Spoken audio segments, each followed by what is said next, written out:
Saya bersama Wali Kota Tegal, Dedion Supriyono yang telah tersambung lewat Skype. Pak Dedi dengan Riko, selamat sore.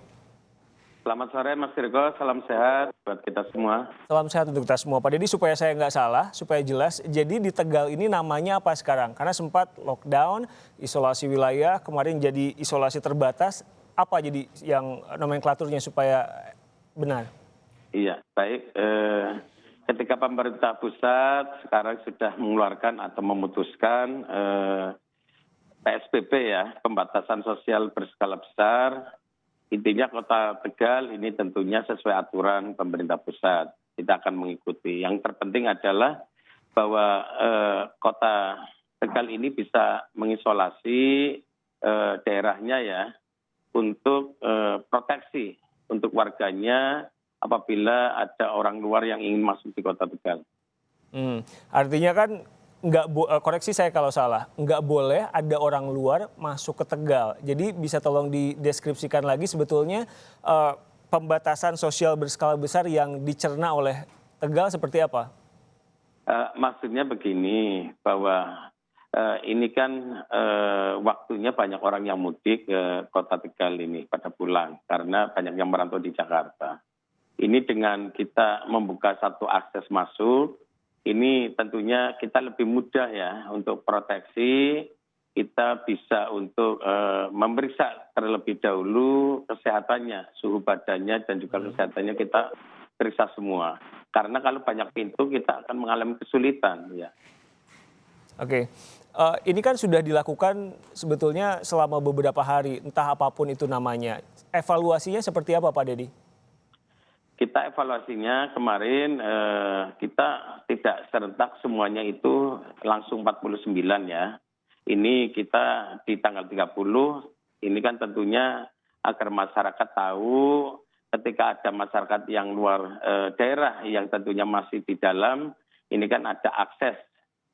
Makanya tadi yang kita lihat ada akses gang ya, ini ada beberapa gang yang belum ditutup semua ya. Ini agar masyarakat yang dari luar ini yang sudah di dalam bisa keluar. Yang terpenting dengan kita membatasi ruang gerak, ini tentunya apa yang disampaikan pemerintah pusat untuk membatasi orang biar di rumah, ini tentunya ini alhamdulillah ini Kota Tegal ini semuanya semakin sepi ya. Semakin sepi, ruang gerak masyarakat juga ini tentunya tidak seluas kemarin ya. Ini tentunya lebih cepat karena kalau nanti tidak ada pembatasan, ini kita untuk mengontrol satu persatu itu sangat susah, apalagi pintunya banyak. Tadi Anda menyinggung juga soal mudik. Ada data yang dihimpun, sudahkah ada yang mudik ke Kota Tegal atau gimana Pak Dedi? Kita kemarin kita menanyakan data yang masuk di terminal ya, terminal. Ini sudah 4.000 orang, tapi ini bukan orang Kota Tegal saja. Banyak yang dari Kabupaten Tegal, karena Kota Tegal ini berdampingan dengan Kabupaten Tegal.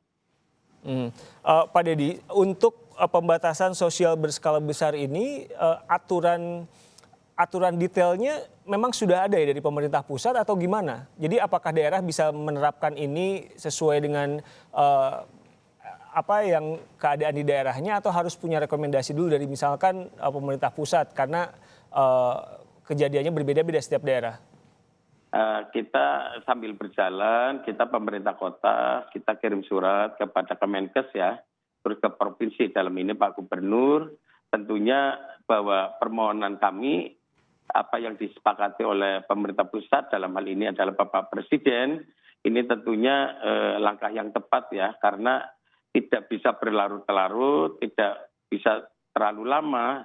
Ini para pemudik ini kan sudah semuanya pada pulang ya. Nah, untuk mereka yang pulang, apa langkah selanjutnya? Tadi Anda bilang jumlahnya cukup banyak juga, 4.000 orang masuk ke Tegal. Kita kan tidak bisa mengecek satu-satu, apa yang kemudian dilakukan untuk memetakan atau tracingnya? Kita ini ada pintu masuk di Jalan Proklamasi ya, di depan Dinas Kesehatan. Ini seluruh, tidak terkecuali siapapun yang masuk di situ, ini pasti kita periksa terlebih dahulu. Apabila nanti sehat, kita baru berkenan untuk masuk. Sebaliknya, kalau nanti terdapat ada masyarakat yang ingin masuk, kalau kita sehat, kita sudah siapkan ambulan untuk dibawa ke rumah sakit. Oke, Pak Deddy, ini kan kalau bicara soal karantina wilayah, lockdown, isolasi, takutnya punya persepsi yang beda-beda. Apakah yang ditutup hanya jalannya saja atau fasilitas umum dan lain-lain. Kalau Tegal bisa deskripsikan lebih banyak lagi, jadi apa saja yang ditutup, hanya jalan protokolnya atau ada sejumlah fasilitas yang juga dibatasi? Kita hanya di perbatasan ya, perbatasan seperti Kota Tegal dengan Kabupaten Tegal. Ini kan kita dibatasi, tapi untuk di kelurahannya ini kita tidak membatasi, tapi ini swadaya dari masyarakat. Ini mereka juga mengisolasi untuk kelurahannya atau RW/RT-nya dari mandiri dari masyarakat. Jadi sekarang nih kalau misalkan ada yang mau masuk ke Tegal, kalau misalkan tidak sesuai kriteria itu tidak boleh atau gimana? Hanya akan ada pengawasan khususnya saja atau gimana Pak Ded?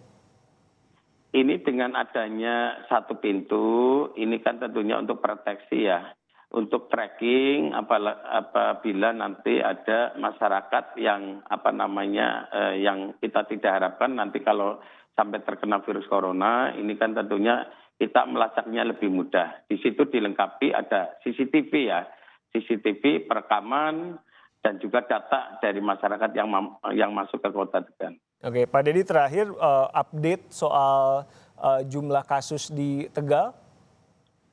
Kasus yang di Tegal ini semuanya ini yang terakhir ya. Di Kota Tegal ini satu masih dirawat ya. Yang positif satu masih dirawat, yang satu positif sudah meninggal dunia. Untuk pasien dalam pengawasan ini jumlahnya 30.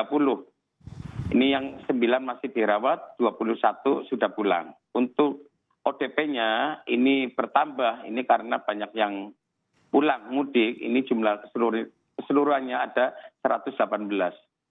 Baik, terima kasih Wali Kota Tegal, Deddy Yon Supriyono. Pak Deddy, terima kasih meluangkan waktu untuk kami di Kompas Petang.